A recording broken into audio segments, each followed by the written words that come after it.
Today I'm going to try to draw this coastal path in Nafplio, Greece, and this was ambitious for me. To this day, after over 100 of these, I still find myself just taken by scenes that deep down I know I'll have a hard time drawing, but my excitement and my enthusiasm get the better of me, and I give it a try anyway.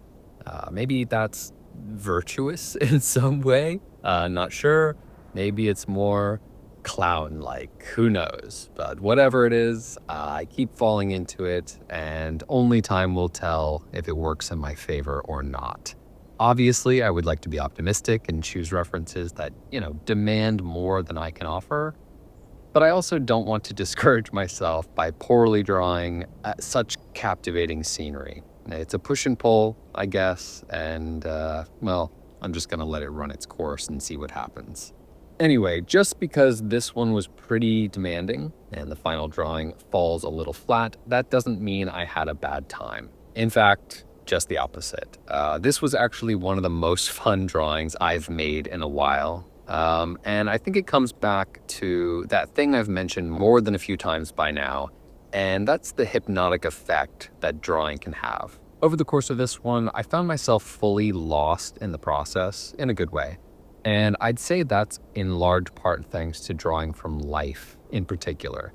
For me, sitting here on the edge of this path with the cliff rising up above me on the right and the ocean sweeping in over the rocks below me on the left, gazing up at this huge variety of foliage, the cliff that curves its way around the path, that stuff is intoxicating. And the drawing, even though I'm sure if I took a second to really assess it, I would realize how lackluster it was becoming, it was only enhancing the experience. I've said it before, but there's something to sitting and gazing out at things, whether it's a natural scene like this one, an architectural thing, an artistic masterpiece, whatever.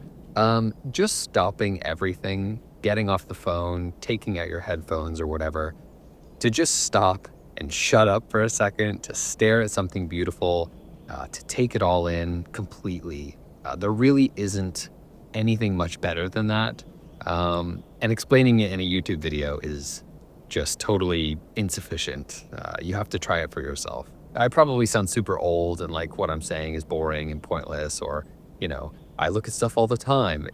But relative to most of our daily lives, and I say that having looked around and seen just how many people are truly glued to their phones, this sounds like a lot, but it's like a transcendental experience. And actually, if you have the chance, just turn this off and do it now. I don't even care. YouTube and the internet is great for all the reasons we all recognize, but it pales in comparison to the real world in pretty much every single way.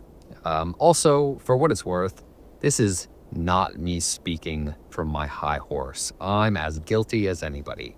I get lost in the unreality of my stupid phone all the time, which is why when I get to escape it, I recognize just how not that great it is when compared to, towering mountains over the sea, or the eyes of a loved one, or some, even like dappled light on a wall for all I care.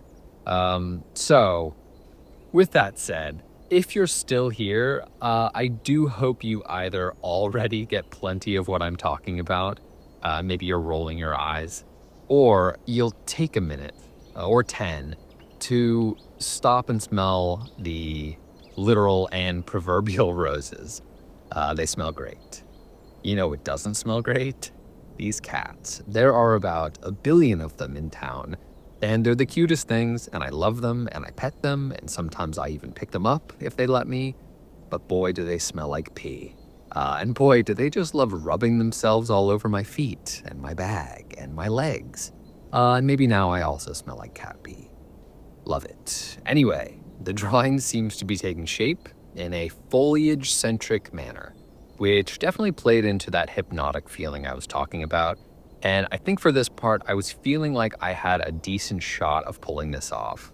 I still wasn't sure what I was supposed to do about the cliff texture, but that's why I saved it until the end. I wanted to ignore it for as long as possible, but eventually I had to deal with it.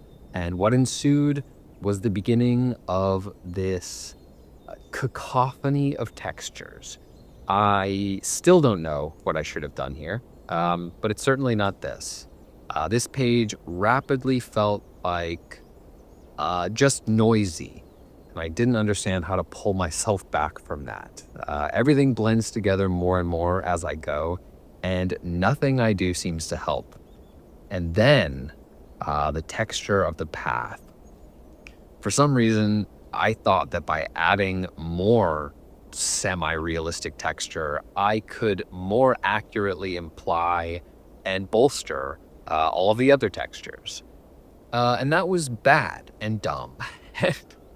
I guess I thought it was starting to look like it might be water, which is fair, I think, because I'm not very good at drawing water, so it does end up looking like this. So I wanted to make sure that wasn't the case.